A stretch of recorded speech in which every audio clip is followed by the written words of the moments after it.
لیکن نا نبی پاک صلی اللہ علیہ وسلم نے نا حد بیان کر دی، اور میرا خیال ہے یہ حدیث سمجھنے کے بعد بھی اگر سخاوت کا ذوق پیدا نہ ہو تو پھر بندے کو نا سرجری کرانی چاہیے دل کی۔ نبی پاک صلی اللہ علیہ وسلم نے فرمایا اللہ کے رستے میں خیرات کر کے جہنم سے بچ جاؤ، اللہ کے رستے میں خیرات کر کے جہنم سے بچ جاؤ، اللہ کے رستے میں دے کے جہنم سے بچ جاؤ۔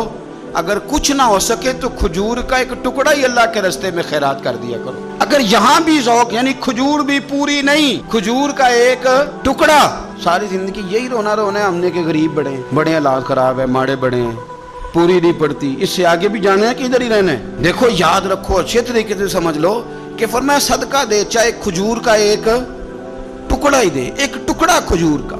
اب سمجھ لیں بات کو، ہمارا جو معیار اب خرچ کرنے کا ہے نا، وہ تو ہم نے امیر لوگوں کے ذمہ لگا دیا ہے، اور امیر بیچارہ بھی وہ کئی دفعہ الجھ جاتا ہے، وہ کہتا ہے جناب کس کس کو دیں، مسجد کو، مدرسے کو، گلی بنانے والوں کو، قبرستان بنانے والوں کو، غریبوں کو، بیواؤں کو، سب کو پتہ چل گیا محلے میں فلانا بندہ امیر ہے، تو ہر ایک کی توجہ اسی کی جانب ہے۔ اور میں نے تو اپنی زندگی میں یہ بھی دیکھا ہے کہ امیر کے پاس پیسے آ جائیں تو لوگ اس طرح شکوہ کرتے ہیں کہ دیتا نہیں، جیسے اس کے نہیں اس بیچارے کے پیسے ہیں۔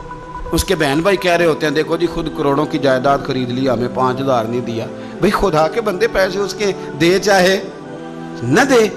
تو جب ہم سارے مل کے سخاوت کریں گے، جب امت ساری یہ شعور پیدا کرے گی، بیدار کرے گی اپنے دل میں باتیں کہ میں نے اللہ کے راستے میں کچھ دینا ہے۔ میں اکثر کہتا ہوں کہ ایک پوری یونیورسٹی قائم کر دینا بھی بڑا کمال ہے کہ میں نے اپنے شہر کے اندر ضلع میں ایک یونیورسٹی قائم کر دی، اور ایک مدرسہ قائم کر دینا قرآن و سنت کا بہت بڑا کمال ہے۔ لیکن ہم یہ سارا کچھ نہیں کر سکتے، ایک غریب بچے کا خرچہ تو اٹھا سکتے ہیں کہ نہیں؟ اگر آپ نے ایک غریب بچہ باشعور کر دیا، تعلیم یافتہ ہو گیا، تو آپ نے یونیورسٹی کا کام ہی کیا ہے۔ لیکن ہم اس طرف بھی آنے کو تیار نہیں ہوتے۔ اپنی قربانی کے لحاظ سے ماحول کو سخاوت کا رنگ دیں، ماحول کو ذوق کا رنگ دیں۔ ہمارے ہاں لوگ پوچھنے لگ جاتے ہیں کہ قربانی کا سارا گوشت گھر میں رکھنا جائز ہے؟ بالکل جائز ہے۔ سارا گوشت کیا، پورا اونٹ آپ گھر میں کھا لیں، شریعت آپ کو منع نہیں کرتی، لیکن کس نے کان میں بتایا تھا کہ قربانی کے بعد گوشت ملنا ہی نہیں؟ آپ یقین کریں، پوچھیں الیکٹریشین لوگ جو یہ کام کرتے ہیں، مکینک لوگ، ان سے پوچھیں، وہ کہتے ہیں سب سے زیادہ فریزر کا کام آنے لگ گیا، لوگ فریجیں ٹھیک کرا رہے ہیں اس لیے کہ گوشت سٹاک کرنا ہے، پتہ نہیں اس کے بعد کوئی بکرا ہاتھ آئے کہ نہ آئے، آخری سمجھ کے کھانا ہے۔ ایسا نہ کرو۔